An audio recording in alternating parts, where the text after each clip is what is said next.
Rugby World Cup and South Africa just demolished Romania 76-0.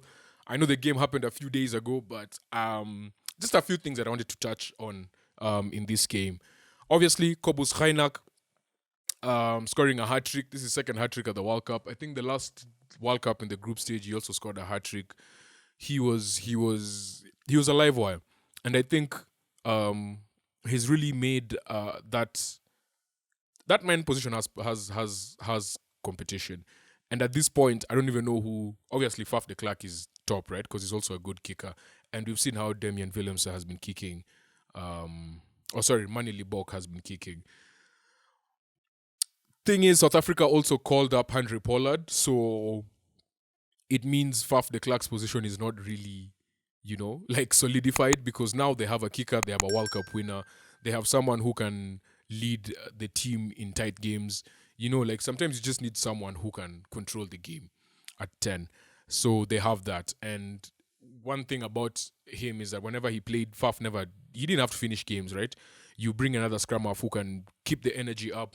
And I think Kobus Reinach might be that number 2 scrum half for SA. Grant Williams just gives you speed, but also gives you a lot of versatility. And who's the other guy? Jaden Hendrickse is also like really dope. So they have good depth at scrum half. So that's the one thing I realized, like the depth in their halfback position is quite solid as opposed to their fly half position up until Pollard was called up, of course. I'm itching so much. Then Mapimpi had an amazing game. He was man of the match, scored a hat trick as well. Scored crazy fantasy points for our teams. He was my captain, so he gave me double 238. The other thing that really, I don't know what SA is doing, because when Marco Marx went down, you have a standby squad, right? And that standby squad has basically someone in each position. So why do you have a hooker in the standby squad and then call up Andre Pollard, knowing quite well that the only specialist hooker in your squad is actually, what's his name? Mbongi Mbonambi. And let's just be honest, Mbonambi is not like the gap between him and Malcolm Marx is insane, right? Mbonambi, his experience has been there for a while, but I just think that they're not the same team without Malcolm Marx. And that is the time when you should have gotten a proper hooker to come and a specialist hooker who can come and supplement or complement the skill set of Mbonambi. Because right now, Dion Fourie is your other option. He basically plays. I mean, he's a hooker, right? But he plays a lot of back row as well. He plays as a flanker a lot more. He's 36 years old, I think. Yeah, he's not been part of your system as one of your top 2 hookers. And then now that Marco Marx is injured, you decide to bring in Henry Pollard. I know they have someone else who can play there. I forget who it is. There's someone else they have who can play as a hooker, but they are also not a specialist at what they do. So for me, that's the only thing. That's the one weakness I'm seeing with this South African side, other than the kicking, which I guess by bringing in Pollard, you've addressed that, right? But you've created a bigger hole somewhere else. So yeah, let's see how they go. Damian Willemse had made how many conversions? 5. Faf de Klerk took 2 out of the many tries they scored. Guys, it was Romania. It was always going to go one way.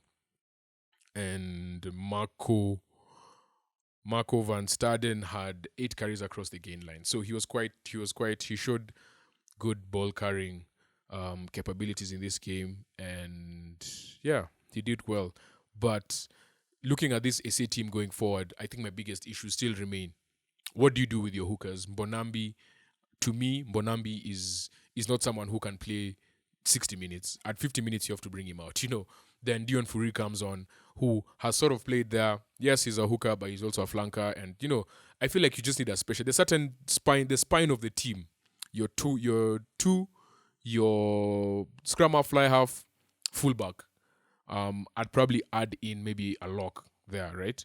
Those are the key players in those positions. You don't just switch them about and bring in people who are not specialists in those positions. Yeah, that's the spine of your team. Those are the people who you always need to be solid. And for a team that carries the ball as much as SA does, who really depend on their forwards, they needed that assurance of someone who's actually a specialist in their position. So hopefully Bonambi can prove me wrong, do well. He was captain in this game as well against Romania, and yeah, I'm just concerned. I'm just concerned. I am showing plenty of concern for this South African team, and yeah, let's see how they do. But I think Henry Pollard definitely addresses an issue they had at 10. And I don't know what happens now. Does he come in straight to the starting 15? Do you continue with your Libok and have him come off the bench? The problem with him coming off the bench is that he doesn't cover multiple positions, and SA are leaning towards having more forwards than backs on their bench. So what do? So that also sort of um, means they have to readjust on how they split their forwards and backs on the bench. But all in all, yeah, big win. They did well. Next game is now against Ireland, and yeah, we're just gonna do a preview for that game soon. And that is Box to Box Overlap. Peace.